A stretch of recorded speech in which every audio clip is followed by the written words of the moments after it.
The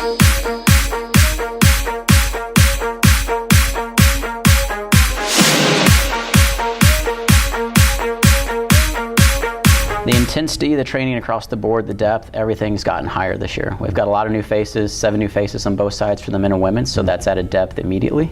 Particularly for the ladies who were really thin last year. We only had 8 ladies running, and so adding 7 new faces, we essentially have doubled the team. The guys, it's kind of felt that way as well. The training packs, there's a good 8 to 9 of them consistently in training together.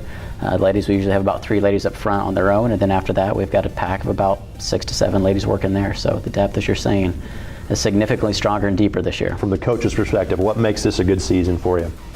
Ideally, everybody continue to buy in. We finish higher than last year, bare minimum. That's the starting point. Working towards those ultimate goals for the younger athletes coming in, as they've talked about in the recruiting process. They ultimately want to get to that national championship, so setting the foundation, getting closer. For us on both sides, being top 3 in conference would really be the first stepping stone. And then in regionals, at least being top 10 bare minimum, but working towards the top 5 overall is what we're looking at. Can you believe this is your last year running competitive cross country? I cannot. I only have 5 or 6 meets left, which it's crazy because I've been running since I was in 6th grade. So. Well, the great thing is you can keep running for the rest of your life, but having that competitive and having that team nature of it, what's that experience been like as a college athlete? It's been really good. All of my friends pretty much are on the team, and I met my boyfriend on the team too.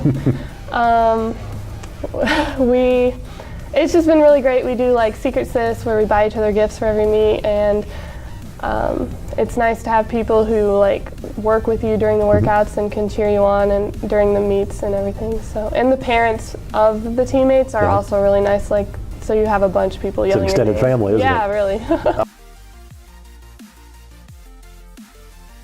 The difference from high school to college, 5K to 8K. What sort of transition is that like when you're a first-time collegiate cross-country runner? It's a pretty hard transition. The 8K is a lot different from a 5K. It's almost another 1.5 miles than what you typically run. So you have to run a lot more miles. You got to get used to kind of getting in the zone and focusing for a longer period of time. And tell us how things are going for you in the classroom so far. Pretty good. I'm a biology environmental science major, and I just applied to IU Med School. I had my interview, so I'm waiting to hear back on that, so hopefully that goes well. How have you managed, because obviously there's difficulties in every major. There is a lot of intensive time you spend in your major. How do you balance kind of putting in the miles and putting in the time in terms of study and classroom?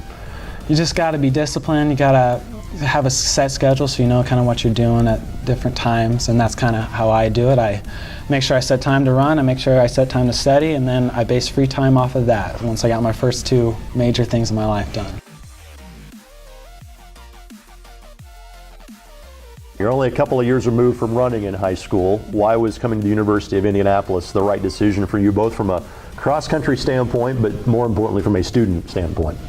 Most importantly, I loved the overall message that the school had, especially along with faith as well. I met the team and everybody's wonderful. One of my good high school teammates is actually on the team here and encouraged me to come check it out. And I love the campus and I just love the atmosphere of everybody. All right, what's your major here at UIndy? I am majoring in public health, and then I'm minoring in psychology and Spanish. And you've got a couple of years to think about that. And if you're majoring in public health, that probably means there's a master's at some point in time. Hopefully, potentially down the road for you. So you got a few years. What are you hoping to do with that a few years down the road?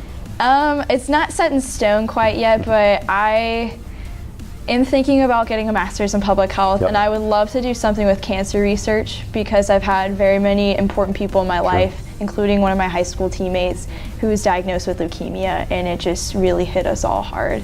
And so I want to do something where we can overall just end cancer altogether, but find different ways to prevent it without harming the body.